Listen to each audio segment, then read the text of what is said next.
Apocalipsis capítulo 3, versículo del 1 al 6.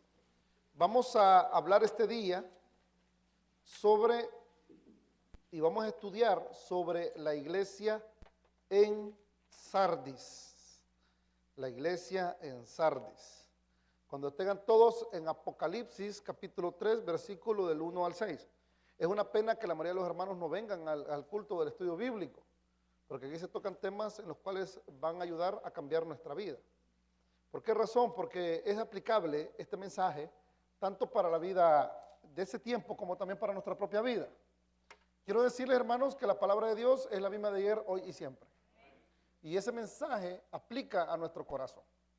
Es por ello de que este mensaje tenemos que analizarlo versículo tras versículo, porque hay un versículo ahí en que mucha gente lo agarra y distorsiona lo que el Señor quiso decir. Y es el último versículo, pero ya vamos a leer eso. Amén. El penúltimo. Lo tenemos todos, Apocalipsis 3, del 1 al 6, el mensaje a Sardis. Escribe el ángel de la iglesia en Sardis, el que tiene los 7 espíritus de Dios y las 7 estrellas, dice esto: yo conozco tus obras, que tienes nombre de que vives y estáis muerto. Sé vigilante y afirma las otras cosas que están por morir, porque no he hallado tus obras perfectas delante de Dios. Acuérdate, pues, de lo que has recibido y oído, y guárdalo, y arrepiéntete, pues si no velas, vendré sobre ti como ladrón, y no sabrás a qué hora vendré sobre ti. Pero tienes unas pocas personas en Sardis que no han manchado sus vestiduras y andarán conmigo en vestiduras blancas porque son dignas. El que venciere será vestido de vestiduras blancas y no borraré su nombre del libro de la vida y confesaré su nombre delante de mi Padre y delante de sus ángeles. El que tiene oído, oiga lo que el Espíritu dice a las iglesias. Hermanos, un mensaje muy fuerte. La iglesia de Sardis podemos ponerla como un ejemplo sobre una estrella. Una estrella. Cuando yo voy a un lugar en el cual no hay mucha luz, a mí me fascina ver el cielo. Pero ¿sabe usted que para que esa luz venga hasta la tierra han pasado aproximadamente 25 años? La velocidad de la luz es de aproximadamente 300.000 kilómetros por hora. Muchas de las estrellas que nosotros vemos en el espacio ya están muertas. Lo que vemos es lo que quedó de ellas. Si querés, por favor, mírame el sonido, Eric, porque se oye un feedback. Ese feedback es el que está molestando. Gracias. Ahí está, ahí estamos bien. Ahí vos vas calculando, vos sabés. Yo qué sé de eso. El asunto está de que esa luz que vemos nosotros, siempre está el feedback. Esa luz que... ¿Ya? Ahí está. Ya no suena, ¿verdad? Vamos a ver ahora. Ahí está. ¿Hoy sí? ¿Se acabó? Excelente. ¿Está bien, Eric? Correcto. Excelente. ¿Estamos bien? Vaya. ¿Luz verde? Arranco. Va. Esa luz que vemos nosotros, esa luz ya no, o sea, esa estrella ya no existe. Solo quedó lo que era. Solo queda el resultado de la luz que vemos 25 años después que ha muerto. Hermanos, muchas de nuestras iglesias, y espero en Dios que nosotros no quedemos así. Y muchos de nuestras vidas están así. Solo recordamos qué tan buenos éramos en el pasado. No sé ustedes, pero uno de los deportes que a mí me encanta bastante es el pugilismo. ¿Sabe qué es el pugilismo? El pugilismo es el boxeo. El boxeo para mí es uno de los deportes de mayor arte. Y creo que es uno de los deportes que son más puros en el deporte. ¿Y por qué ustedes, si no dejan al hombre todo morado ahí? Es que ese es el arte, dejarlo morado. El arte es que con la fuerza de uno vence sin ninguna trampa al otro.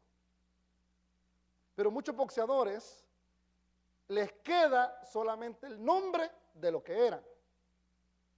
En este caso de la iglesia de Sardis, es igual que la estrella, es igual que los boxeadores, que solo tienen el nombre de lo que eran antes. Pero la verdad es que tienen y aparentan de que están vivos, pero realmente están muertos.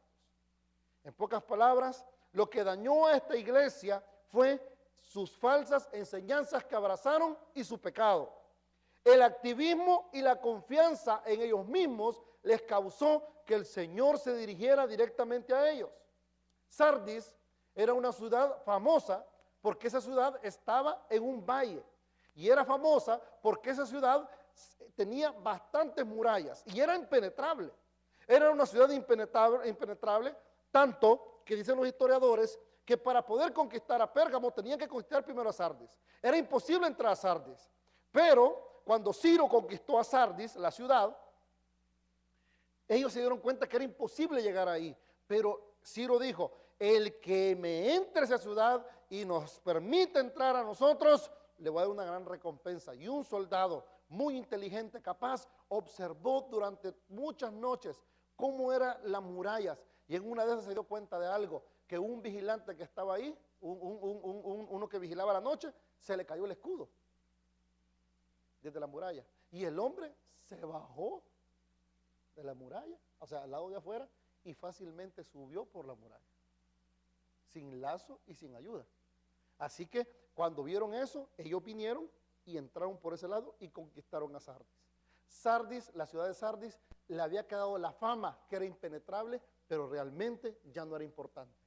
Otra de las cosas importantes de Sardis es que Sardis se le daba un culto a una diosa, a la diosa Cibeles. Ustedes no sé si se dan cuenta, pero en España, cuando gana España el campeonato, se reúnen en Madrid en un lugar llamado Las Cibeles. Esa es una diosa. En esa ciudad, que era muy pagana, la gente se reunía para adorar a esa diosa, y esa diosa era parecida a la diosa griega de la Gia, la cual era la diosa de la naturaleza. O sea, que por ella se hizo la naturaleza. Era la diosa de la vida y de la muerte, y también de la resurrección. Así que Sardis era famosa y le había quedado su fama porque era impenetrable, pero ya la habían conquistado. Era famosa porque era fuerte, pero ya no era importante.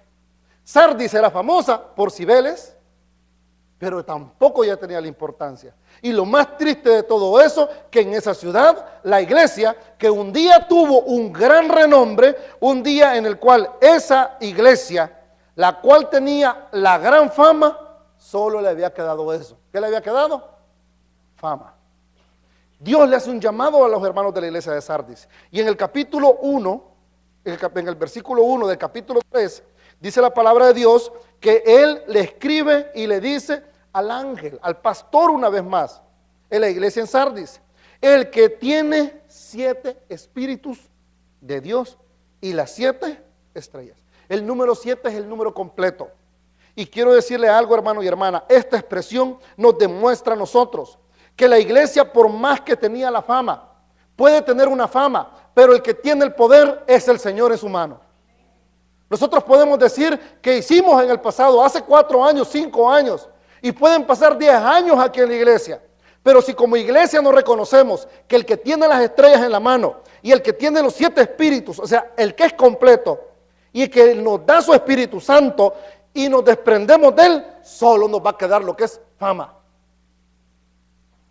Y vamos a aparentar que tenemos mucho activismo, pero realmente estamos muertos.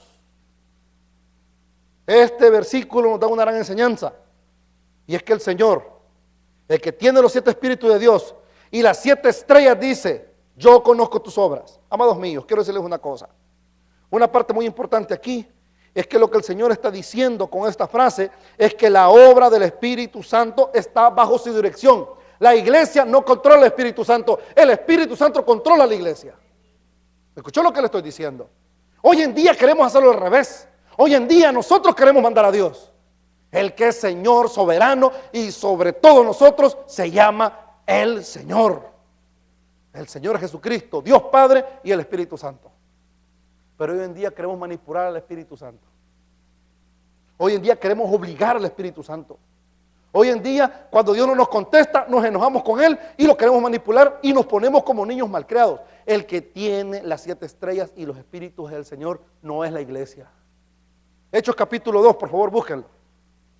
Hechos capítulo 2, versículo 33, nos da una referencia de eso.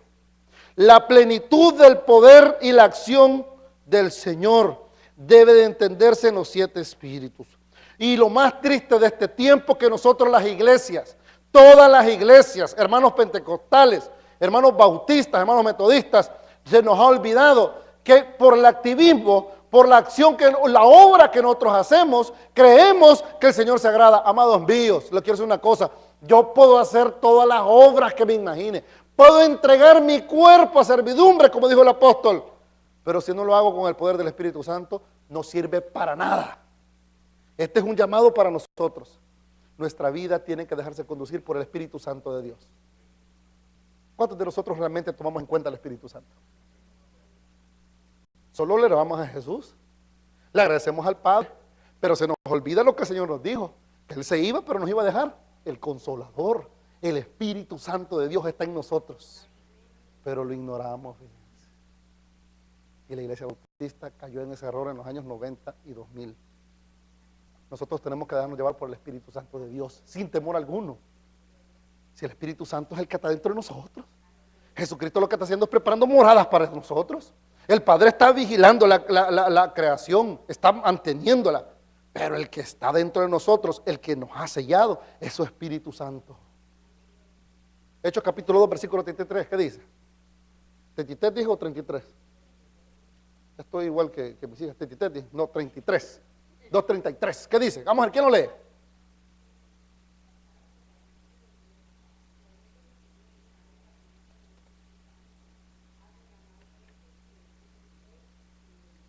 Ajá, por la promesa que nos ha derramado su Espíritu Santo. Amados míos, el que nos habla al corazón no es nuestra conciencia, lo que nos habla al corazón es el Espíritu Santo de Dios. Pero hoy en día, mis hermanos pentecostales se han llevado por la emoción.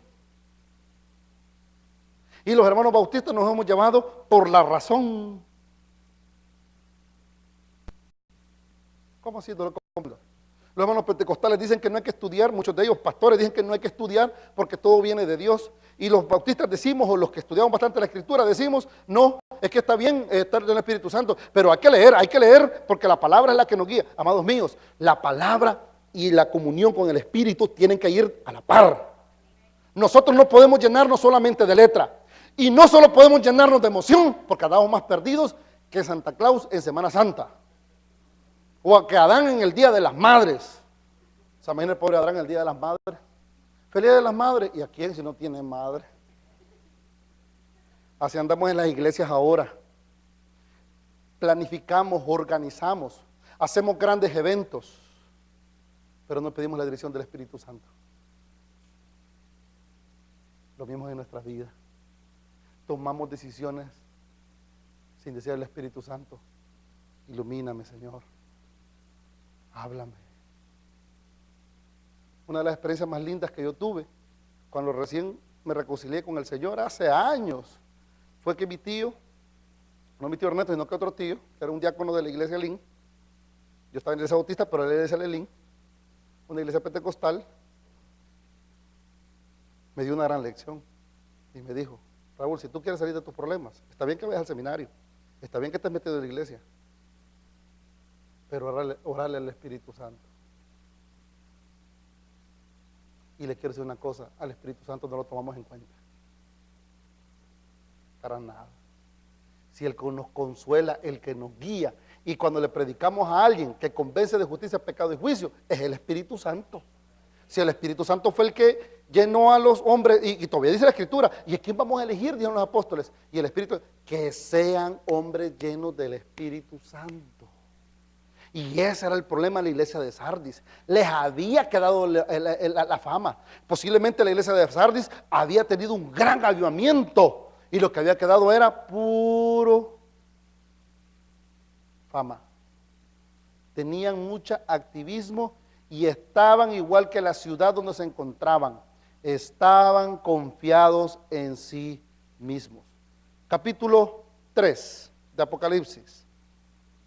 Y el Señor les dice unas palabras tan fuertes. Versículo 1, siguiente parte. ¿Qué dice? Yo conozco, ¿qué? Tus obras. ¿Y qué más dice? Léalo pues. Versículo 1. Yo conozco, ¿qué? Que tiene nombre de ¿qué? ¿Y estas qué? Los ciudadanos de Sardis seguían jactándose de la importancia de la ciudad. En otras palabras, había una gran diferencia entre la reputación y la realidad de Sardis. Y en el caso de la iglesia, los hermanos quizás se recordaban por lo que habían hecho. ¿Y cómo pasa eso hoy en día?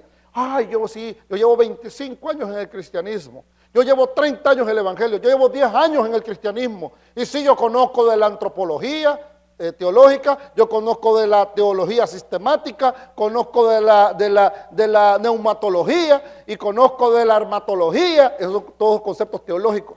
Conozco de la kenosis, pero cuando estamos en el servicio ni nos conmovemos, somos rígidos, ni una lágrima corre por nuestro rostro.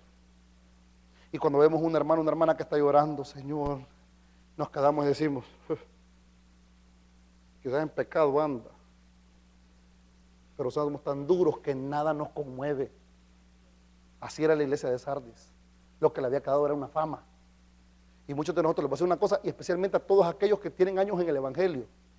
Si tú en un culto de adoración o un momento de adoración no cierras tus ojos, ni tampoco te conmueve nada adentro, es porque estás completamente alejado del Señor. Porque cuando uno está cerca del Señor, y cuando uno se mete yendo con el Señor, la primera muestra es que Dios le hace chiquito el corazón a uno. Y lo primero que reconoce uno es, no merezco estar aquí, Señor. Soy un gran pecador, pero por tu misericordia me has redimido. Y viene uno y empieza a sentir ese fuego por dentro y ya empieza a exaltar el nombre del Señor. Una de las cosas que yo nunca voy a olvidar y que Dios tocó el corazón de mi pastor antes era muy duro. En un servicio mi pastor dijo, ¿qué? Nada de aplaudir, nada. Yo vengo de esa escuela en la cual no había ningún instrumento musical, sino solo un piano. Tenemos una iglesia bautista tradicional, serios, ignarios, todos así serios. Y mi pastor uno de esos. Un día, mi pastor se encontró en una gran crisis. Y de repente pusieron una canción cristiana.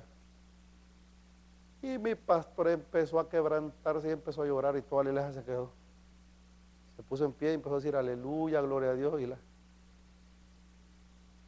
¿Y qué le pasó al maíz? ¿Saben qué le pasó? Que Dios lo topó contra el cerco, porque eso es lo que hace Dios muchas veces con uno para quebrantarlo. Le pone pruebas de la dificultad y lo topa contra el cerco. ¿Sabe qué es topar contra el cerco? Contra las cuerdas, hablando del boxeo. Toparlo contra el cerco al animal significa que el animal es rebelde. ¿Quiénes han pastoreado animales? Como han guiado vacas o caballos o buey? Nadie. O sea, todos somos de la Siri. ¿Quién? Levanta la mano. Hermana Elsie. Hermana, ¿qué es topar el cerco?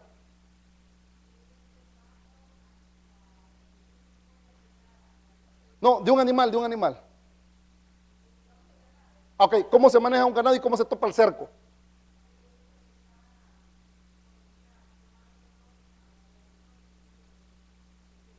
Y cuando lo topan al cerco, usted puede hacer lo que quiera con ese animal, ¿verdad? Y ahí es donde lo topan al cerco, cuando le ponen al pobre animal la marca, ¿sí o no? Y el animal ya no va. ¿Y para dónde? ¿Y qué hace la persona? Lo topa al cerco, ¿y qué es lo que hace? Ya lo venció. El animal ya no encuentra salida. Y así somos muchos de nosotros, no como animales. Pero muchas veces el Señor tiene que tratarnos así, porque aún todavía dice, el caballo hace caso. Así dice el Antiguo Testamento. Miren, vosotros sois peores que el caballo y la mula, porque al menos ellos obedecen a su amo, pero vosotros les he mandado profetas, les mando profetizas, les mando predicadores, les mando señales, y vosotros, Israel, no aprendéis. Así que hace el Señor con nosotros, nos topa ¿dónde? Y ahí donde viene el quebrantamiento. La iglesia de Sardis ya no le calaba ni eso. Eran rígidos, duros. Y la realidad es que eran famosos en todas las demás iglesias, pero estaban ¿qué? Bueno. ¿Y qué es lo que sucedía ahí? Bueno, sencillamente ahí sucedía algo.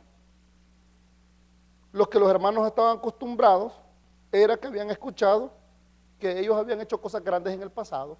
Y yo quiero decirle una cosa, al Señor no le importa qué hicimos ayer, al Señor lo que le importa es lo que estás haciendo ahora. Es que yo estuve ayudando, orando, y yo ayuné 40 días, y yo gané 40,000 almas, y yo hice todo lo otro, pero si ahora no estás haciendo nada, no sirve. El activismo en el cristiano muchas veces es malo. Lo que el Señor quiere es que nos dejemos llevar por su santa voluntad. ¿Y qué significa dejarnos llevar por su santa voluntad? Obedecerle, pero no obedecerle como robots, sino tener un corazón contrito y humillado. La iglesia de Sardis no tenía eso. Y había otro problema. Los hermanos estaban tan confiados que se había metido en la congregación falsas enseñanzas. Había pecado. Y cuando hay pecado y falsas enseñanzas, el Señor se aparta de la iglesia. Y ahí vemos los conflictos después. Y ahí vemos que tenemos grandes oradores y la gente lo que hace es llenarse de conocimiento, pero no pone en práctica lo que aprende. Y ahí estamos en la otra cara de la moneda. Vemos grandes emocionalistas, pero al salir de la iglesia maltratan a su familia. No tienen piedad, no tienen misericordia. Eso pasaba en la iglesia de Sardis. Pero ¿sabes qué es lo más bonito? Que dice la Escritura, que todavía en Sardis hay unas pocas personas que no han manchado sus vestiduras. Lea el versículo 4, por favor. Pero tienes que dice,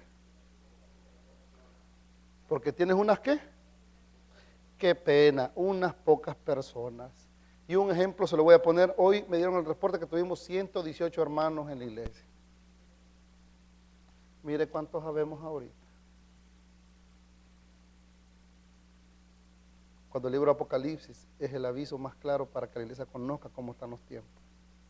¿Cuántos nos reunimos los días miércoles? 30 personas. Cuando debemos de buscar más al Señor durante la semana. Pero todos queremos un milagro.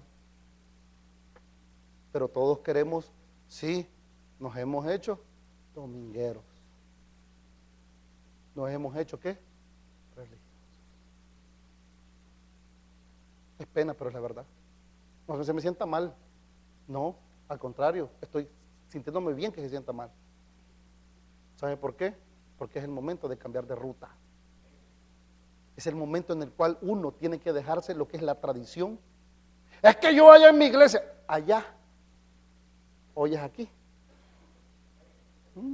Y igual, yo conocí un señor, el cual, este señor, yo le he contado, conoce como 4 o 5 idiomas, se la lleva pero de campeón. Yo lo conocía en Kentucky, un tipo que se peinaba así. Usted nunca vio la serie Los Sopranos, pero igualito él se viste, a Los Sopranos, todo mal y con cadenas de oro y todo. Y yo cuando tenía 18 años, yo tenía 3 novias.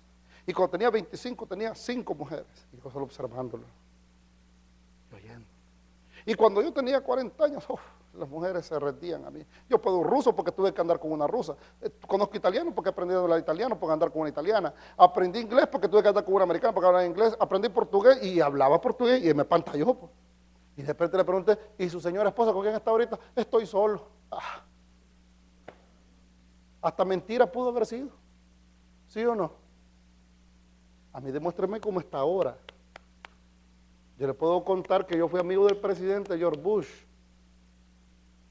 Eso puedo inventármelo. Lo que importa es el hoy. Y una pregunta tengo, iglesia, ¿cómo estamos? ¿Aparentamos que estamos vivos y estamos muertos? ¿O realmente estamos vivos?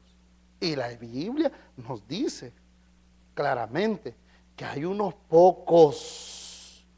Esta gente se había confiado.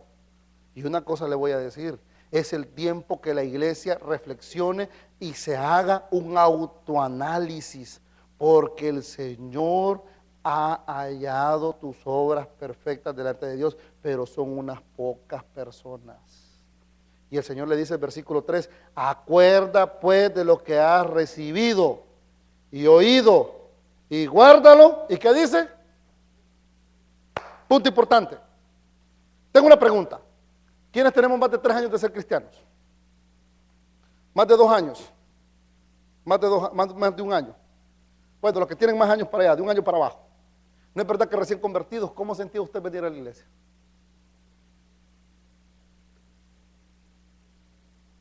Va, pues les escucho porque es un estudio bíblico. ¿Cómo sentía? Chepe, recién convertido, ¿vos cómo te sentías?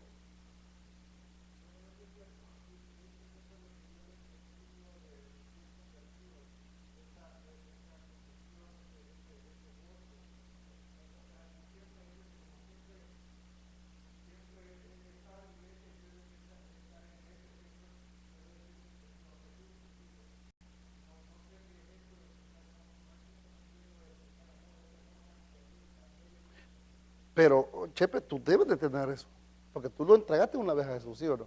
Porque la salvación no se hereda. Pero como naciste en una iglesia cristiana, te llevaron de chiquito a la iglesia. Pero nunca tuviste la emoción de congregarte, meterte. Nunca. Oremos por Chepe hoy, se me está afligiendo. De estar en el mundo y venir al primer amor. Ah, esos primeros días, ¿cómo sentiste? ¿Quién aceptó a Cristo y de que venía al mundo? Levante su mano. Todos también, igual que Chepe, todos en principio cristianos. Hermano, yo no sé qué les pasa a ustedes este día a usted. Cafecito lo vamos a dar todos a la entrada. Ricky, vos no se te ha quitado todavía eso. Pero Ricky, los primeros días de que aceptaste a Cristo, ¿cómo te sentías?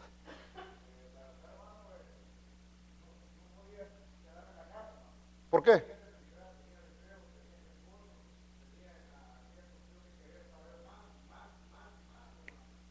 Excelente. ¿Y vos, John?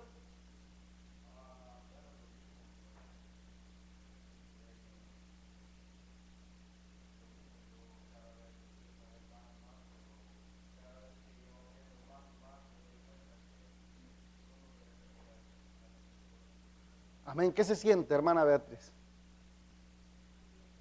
Ah, su primer amor. Que caminaba en las nubes. Y todo el domingo en la iglesia, todo el día en la iglesia. Hermano José.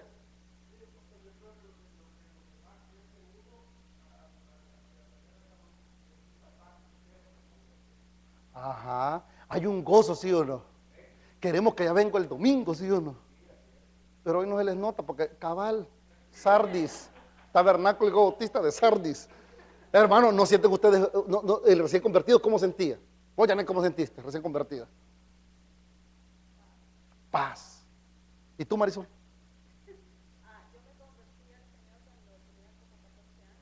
Ujú. Le hace que les pasa, ve, apenas tiene 60, cálmense. Ah, mi amor, ¿qué pasó? Amor, yo te doblo la edad, mi amor, yo tengo 120. Dale, mi amor, habla pues, mi amor, desahogate.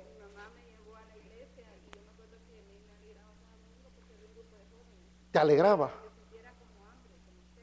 ¿Cómo ser? ¿Alguien más?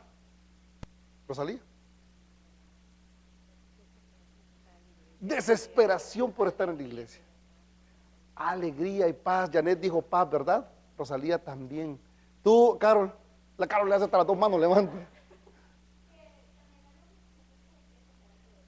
Le quiere contar a todo el mundo. Hermana Eva, ¿usted cómo sintió?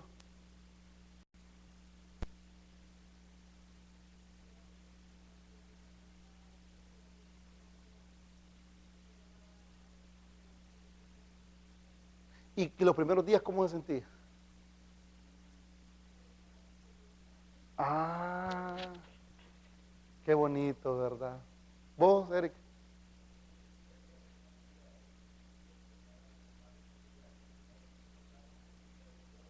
Ah, qué lindo, ¿verdad? ¿Y hoy qué sentimos? Gloria a Dios por lo que dijeron eso. Ah, lo entristecemos por los afanes de la vida. Y vamos a tener la primera vigilia. Todos bien contentos, ¿sí o no? Amén. Y viene la segunda vigilia. Ay, desvelarme.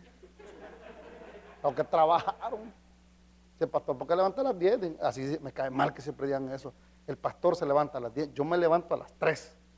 ¿Cómo es, hermano? A la 1, a las 2 y a las 3, dice, se levanta. No, hombre, yo me levanto a las 6:30. A veces me levanto a las 5.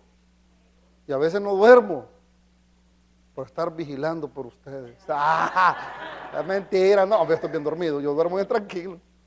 Lo que digo, el Señor bendice a mis hermanos, protégelos todo mal, amén. Tranquilo, es mentira que yo les soy bien sincero, yo oro por ustedes, pero tampoco voy a estar vigilando toda la noche, es mentira. Quisiera, pero no puedo, estaría dañando mi cuerpo. Eso sí, en el culto de oración siempre oramos por ustedes, pero qué gozo se siente, ¿sí o no? Hermana Elizabeth.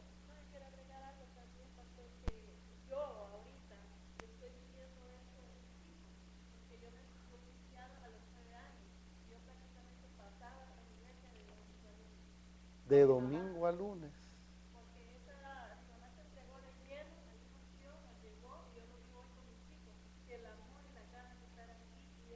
Y hay que motivarlos. Pero ¿cuántos de nosotros vamos a escuchar que va a haber una campaña? ¿Sabe usted que en Estados Unidos, desafortunadamente, los pastores llegamos a la conclusión que tenemos que tener campañas de viernes a domingo? Porque si ponemos campaña de lunes a domingo, vamos a ver Marisol. Y Marisol vino. Y yo solo con un espejo, o sea, la misma iglesia. Dios le bendiga, hermano Raúl, amén. Nadie vendría. Encontramos una carga tan grande. Yo jamás voy a olvidar el hermano Fernando que está en el seminario, que de otra iglesia, que viene del seminario aquí en nuestra iglesia. Y Vidal estaba aquí, los demás hermanos del seminario estaban aquí. Ese misionero se fue a no sé qué país, de Kenia, no sé, allá en África. 7, 8 horas, ¿cuántas? 4 o 6 horas duran el servicio.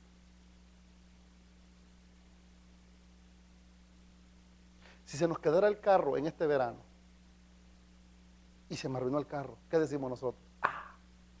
Ya no puedo ir a la iglesia. ¿Saben qué hacen mis hermanos de Alubarén en Honduras? Caminan más de 6, 7 horas para llegar a la iglesia. Yo soy testigo del pastor. Jefferson no está aquí ni está tampoco Joyce. Ese pastor llevaba 2 camisas. La que ocupaba cuando caminaba y cuando se la quitaba estaba bien sudada y se ponía la seca para predicar. Y nosotros tuvimos que recoger ofrenda aquí en la iglesia para ponerle en la casa al frente, porque yo me di cuenta, hermano, que caminaba kilómetro tras kilómetro. Y cuando le vi los zapatos, todos reventados, yo dije, wow. Yo llevé una de esos ponchos que le llaman, una chumpa, una jacket para la chamarra, para la lluvia. Y cuando vi que llegó él, todo mojadito, no tuve el valor de regresarme con esa. La quita y nomás tenga, hermano. No, pastor, téngala y tenga mi lámpara y tenga esto y tenga lo otro y tenga mi pasaporte. No, mi pasaporte no, porque ¿cómo me regreso acá? Relájese tampoco así, ya venía para acá. Y yo quitándole todo y todo. Porque mire, hermano, un amor a la obra. Estoy enfermo. No voy a ir. Los niños. Ay, el niño está mocosito, decía mi pastor. Ay, pobrecito, lo voy a infectar. ¿Sabe qué, José? Yo le agradezco a Marisol. Samantha siempre nos salió más enfermita. Pero Samantha disfruta estar aquí. Ahí la empacamos como si está mala y se viene, la traemos. Pero no queremos meter a los niños a escuela dominical porque es peligroso, se van a infectar. ¿Y usted cree que es la mujer que los cuida? ¿Usted cree que los tiene en una burbuja de plástico? Niño, ¿qué estás haciendo? El control remoto, comiéndose el niño. Y comiéndose la pared. Y no queremos traerlo a la escuela dominical porque la escuela dominical lo van a infestar. Y no lo metamos con los demás niños. Y somos tan exagerados, de que aún todavía nosotros mismos somos irresponsables con el Señor. Por eso le pregunté, si se nos quedara el carro, ya no vamos a ir a la iglesia. Y esos hermanos que caminan kilómetros, wow, eso no les quedó la fama, eso todavía siguen con convicción. Chepe me mandó una foto a mí de una iglesia la cual se inundó, y esos hermanos les llevaba el agua hasta la rodilla y estaban adorando al Señor. Imagínense, cuando yo vi esa foto, me dio un impacto en el corazón, con el agua a las rodillas. Ay, qué frío está aquí en la iglesia. Ay, el pastor se tardó 15 minutos después de predicar. Es que él no tiene nada que hacer, por favor, habla.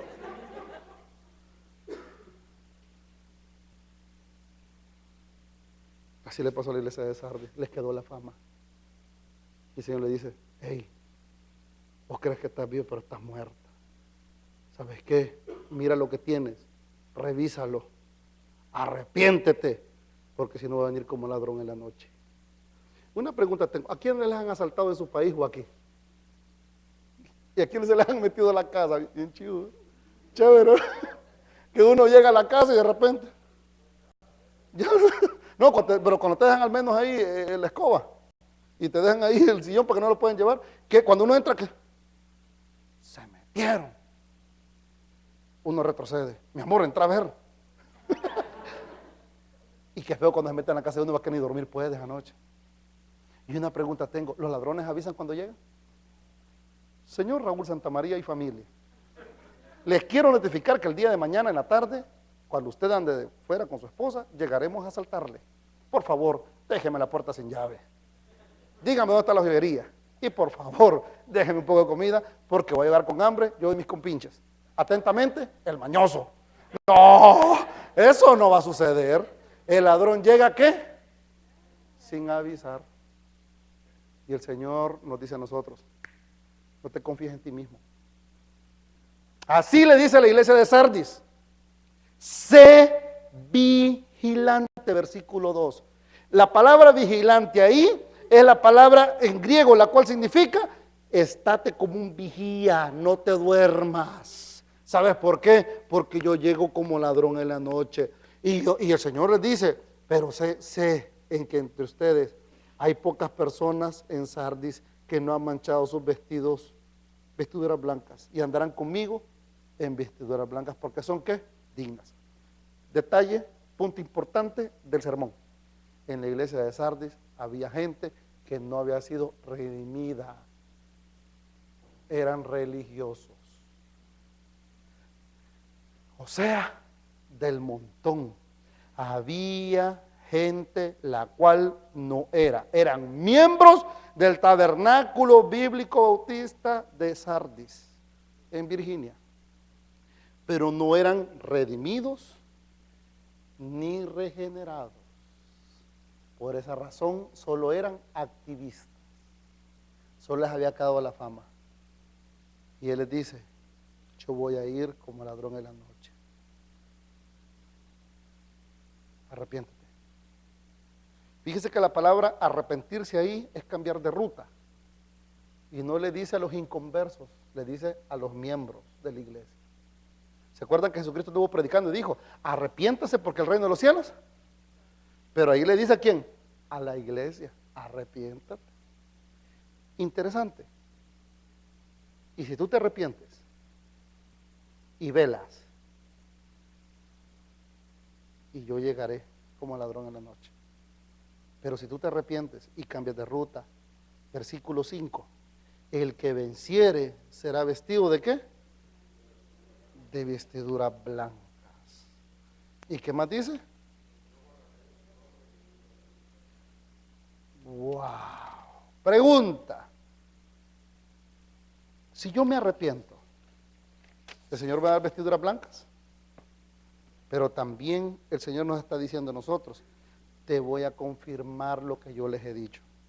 Mucha gente hace diferentes interpretaciones acerca de las vestiduras blancas. ¿Qué significa? Las vestiduras blancas significa pureza y santidad. Busquen por favor Apocalipsis 7:14. También representan gozo y alegría. Alguien que me lea Eclesiastés 9:8. Cuando los judíos estaban de duelo, echaban tierra sobre sus cabezas. Se quitaban su ropa o se las rompían y se las rasgaban y se ponían cilicio. Cilicio significa como el saco, como un saco de papas. Así se vestían ellos. Pero las personas que andaban contentos, andaban gozosos y alegres, ocupaban vestiduras blancas de colores. En pocas palabras, lo blanco significa pureza y santidad, gozo y alegría. y también representa victoria. Y es una invitación que el Señor nos hace para estar en la fiesta del Cordero. El Señor nos ha invitado a todos nosotros, hermanos, a que estemos en las bodas del Cordero. Pero tenemos que estar limpios. ¿Qué significa estar limpio? Todo lo que es de la carne produce suciedad. Es por eso, jovencito y jovencita, no te vistas solo de negro, vístete también de colores claros. Los colores claros producen alegría, ¿sí o no? Mire qué lindo se ve esto, ¿sí o no? Cuando usted entró, ¿cómo vio? ¿Cómo vio usted? ¿También no les interesa también? Sardis, hermano, hombre, le pregunto. ¿Qué opinaron ustedes cuando ustedes entraron? Guau, negro. ¿Qué les pareció? ¿Pareció bonito, sí o no? Ahora se imagina que lo ha pintado de morado, naranjado, así un color oscuro. Da miedo. Todas las personas, y especialmente los jóvenes. Yo conocí una iglesia en la cual me invitaron una vez a visitarlos, aquí en Estados Unidos, y cuando entré al templo de los jóvenes, todo el templo era de negro.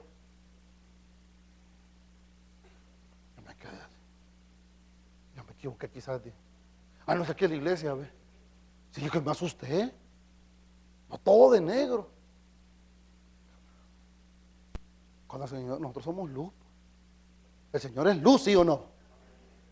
Igual otro joven allá en mi país, que cuando invitó el papá de él a hablar con él, me dijo, mira, pastor, ayúdame, hombre, fíjate que vos estás en Operación Jesucristo, trabajas con jóvenes, métete con ese muchacho y dame. ¿Por qué? Es que vas a entrar al cuarto, te vas a dar cuenta. Y cuando voy entrando al cuarto, todo pintado de negro. Y estaba así sentado él. Se había puesto una cosa negra aquí. Todo de negro, y todo jalado.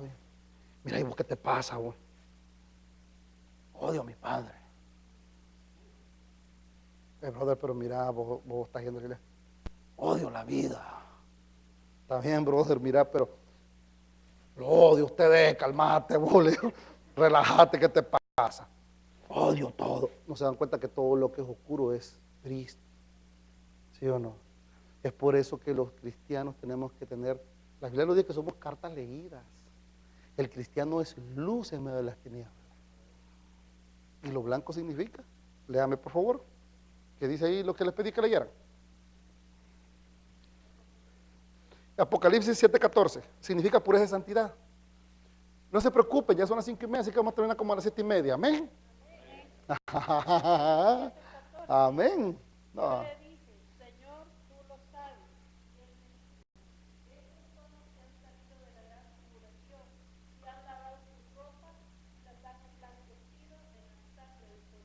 Las han emblanquecido. Esas son las personas que se quedaron del arrebatamiento de la iglesia y por el testimonio de Cristo aceptaron a Cristo y por tener a Cristo en su corazón fueron perseguidos y fueron muertos. No significa que ellos dieron su vida para ser salvos. No, porque si no se salvaran por la obra de entregar su vida. La salvación siempre es por fe. ¿Qué dice Eclesiastés sobre las vestiduras que representan gozo y alegría? Eclesiastés 9:8. Él nos dice que nos va a vestir con vestiduras blancas, de alegría, de gozo. ¿Ah? Y también nos dice que no borrará su nombre del libro de la vida. Pregunta, más adelante, pero quiero que me lean esa parte de Eclesiastés.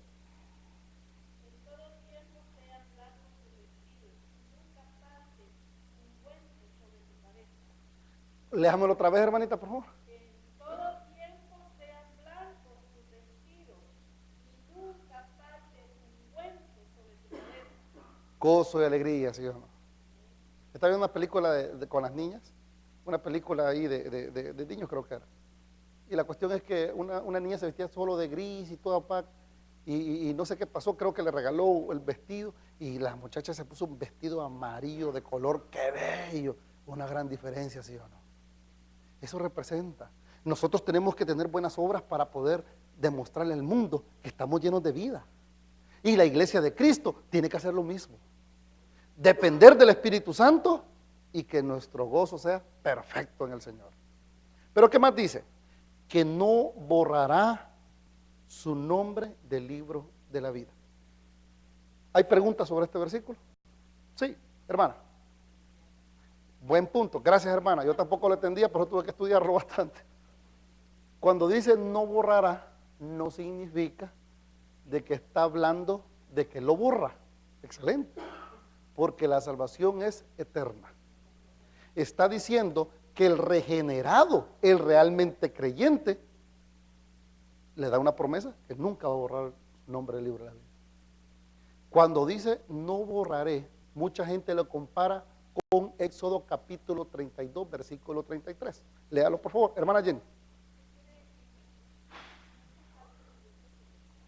O sea que el olor, el perfume, el ungüento viene siendo un olor agradable.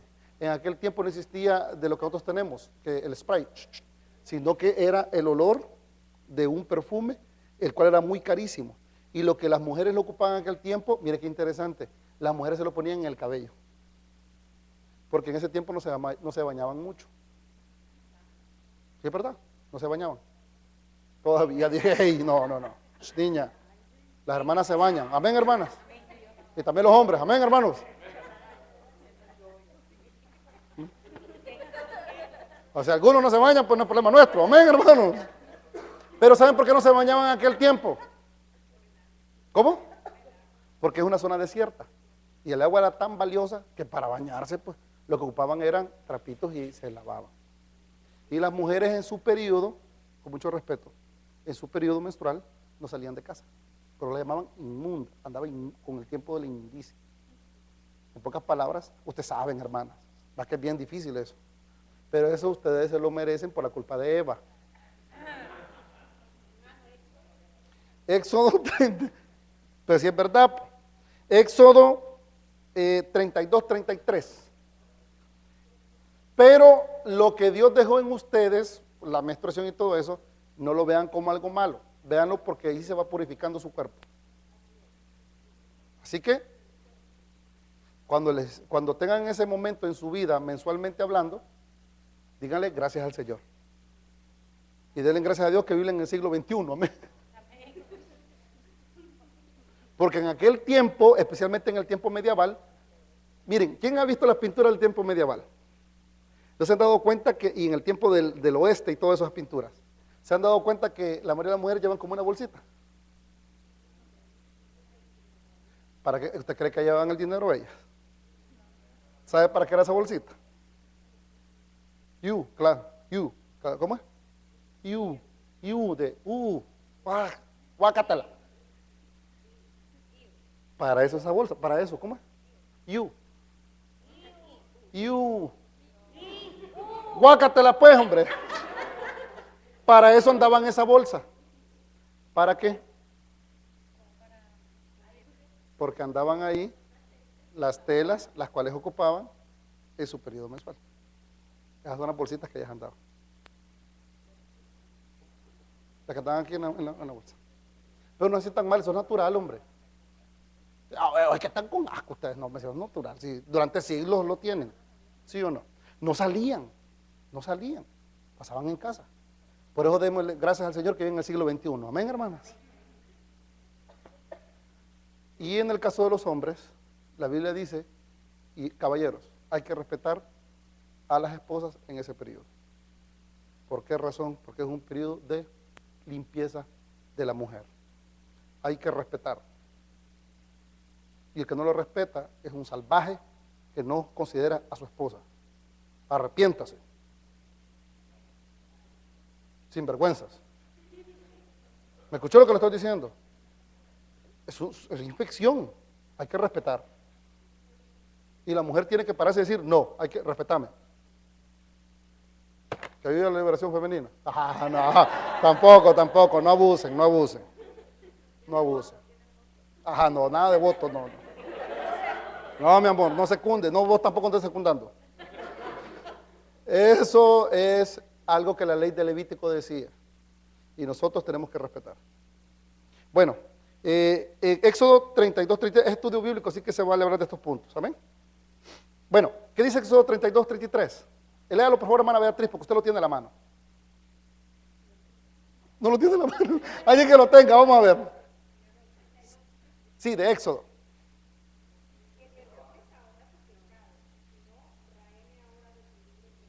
Sí, ese es.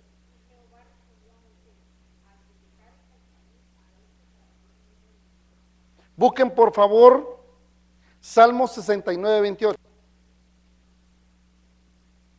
El libro que habla Éxodo y el libro que habla Salmos está hablando del libro de los datos que se tenían en cada ciudad de los habitantes que vivían.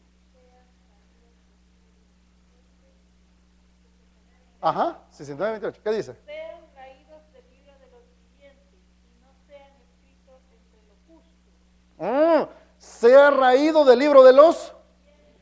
Está hablando del libro de la existencia en la vida. Mi vida, ahora que estoy respirando. Pero lo que habla en Apocalipsis es una promesa para el creyente. El Señor no va a borrar nuestro nombre del libro de la vida. ¿Por qué? Porque hay 150 pasajes en la Biblia en la cual nos asegura de que nosotros no perdemos la salvación. Y uno de los pasajes más bellos, ya tuve la palabra, es Romanos capítulo 8, versículo 39. Léemelo por favor, Ricky. Joshua, ¿qué iba a decir?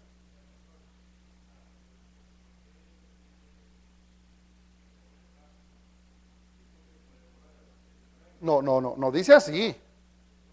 No dice puede. Lea bien el versículo. El que venciere, en pocas palabras, el creyente regenerado y convertido, le va a dar la vestidura blanca. Y no va a borrar el nombre de la vida. No dice, y no te voy a borrar. Y no borraré. Es una promesa. ¿Pero por qué? Porque si nosotros creemos que por las obras vamos a ser salvos, ya no efectúa la fe salvativa.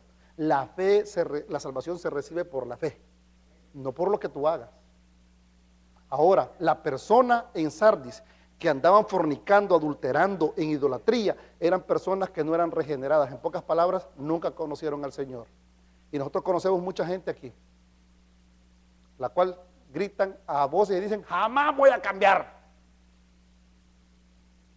Están negándose que el Espíritu Santo trabaje en sus vidas. Y el único que permite que el Espíritu Santo trabaje en su vida es aquel que lo conoce. Y el Espíritu Santo se conquista. Y el Señor nos confronta con su palabra. Y nosotros venimos y nos arrepentimos y lo buscamos. Pero lean bien el versículo. Esa es una promesa, no es una amenaza. Uh-huh.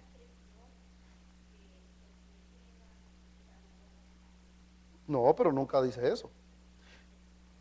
Ah, claro, una persona que no la conoce, pero ¿por qué? Porque si no la Biblia se contradijera. ¿Qué dice la Escritura en Romanos? Sí.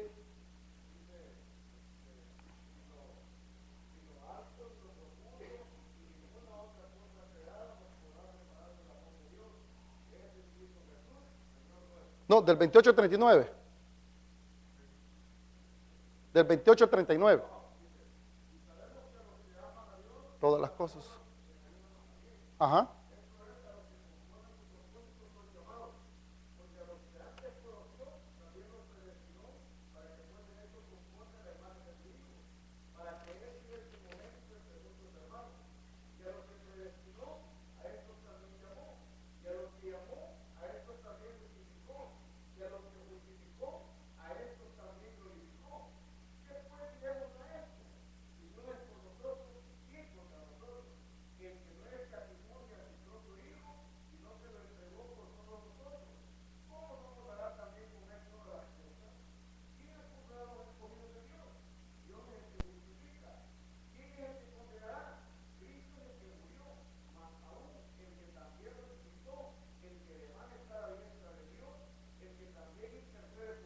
Amén.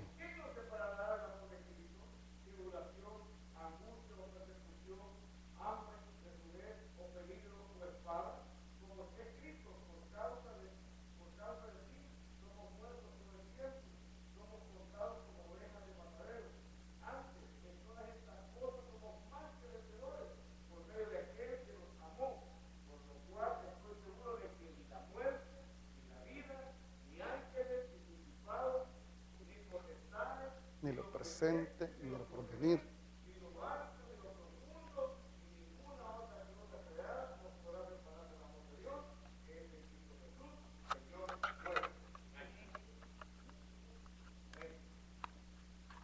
La seguridad de la salvación no depende de nuestros sentimientos ni de nuestras acciones. El realmente convertido, el realmente regenerado, es aquel que se da cuenta que estuvo quizás un tiempo en un auge, después que se enfrió, y después de esta predicación dice, hey, wake up, tengo que despertarme. Tengo que volver otra vez como estaba antes.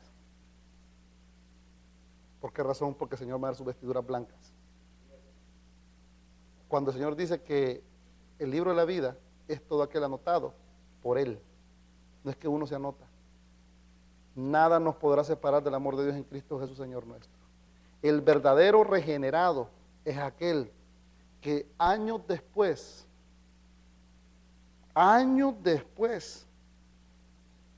por un hermano llamado Melito, surgió un nuevo avivamiento en Sardis y la iglesia de Sardis despertó. Echaron a todos aquellos que tenían falsas doctrinas, llamaron la atención a aquellos que andaban pecando y la iglesia volvió nuevamente. Amados míos, el que no es regenerado y el que no es redimido no va a entender esto. Pero aquellos que nosotros entramos en un letargo, es el momento de decir, de las glorias pasadas, yo no me confío, sino que me confío del Señor. Hermano, ¿usted va a decir algo?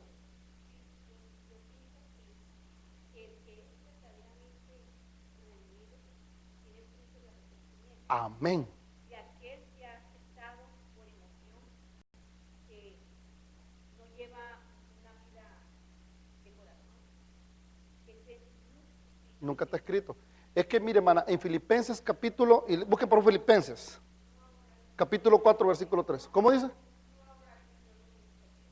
Claro, es que les voy a decir una cosa, y ahí está el detalle de los hermanos que salen a ganar almas. Lo que ustedes traen son profesiones de fe. Entre la profesión y la conversión hay una gran distancia.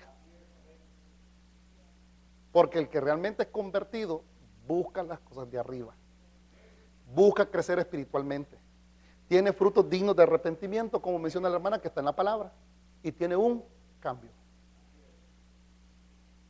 Pero el cambio no se produce por sí mismo, el cambio se produce por la fe que él tiene en lo que la palabra de Dios dice. Porque mire, hermano, aún todavía nuestras obras son productos de nuestra fe. No hay nada bueno que nosotros hagamos. ¿Qué dice Filipenses 4:3? Ese le leí, ¿verdad? ¿No? ¿Qué dice Filipenses 4:3?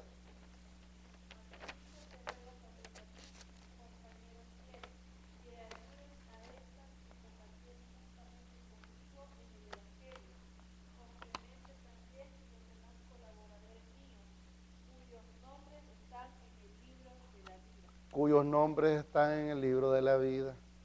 Toda aquella persona que el Espíritu Santo lo toca, la persona recibe el llamado de Dios, la persona se arrepiente de sus pecados, cambia de ruta, busca del Señor.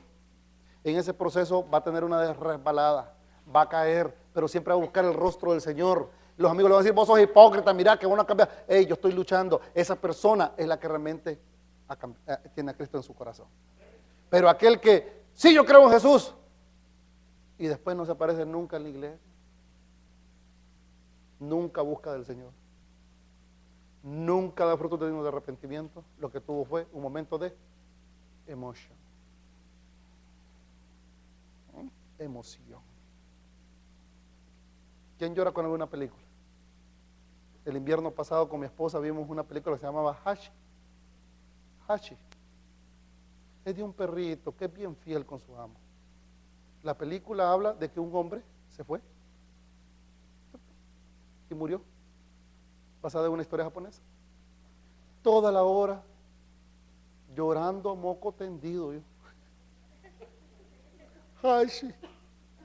Y Marisol me agarró, cálmate hijo, no, que Hachi está ahí aguantando el frío y todo. Y Hachi siempre esperando a su amo. Y ahí murió. Y Hachi murió. Esa es una emoción. Pero cuando veo un hermano que pasa, se arrepiente y da muestros de arrepentimiento, mi corazón se llena de gozo. Y esa lágrima de arrepentimiento del hermano me produce un gozo, que es el gozo de la salvación.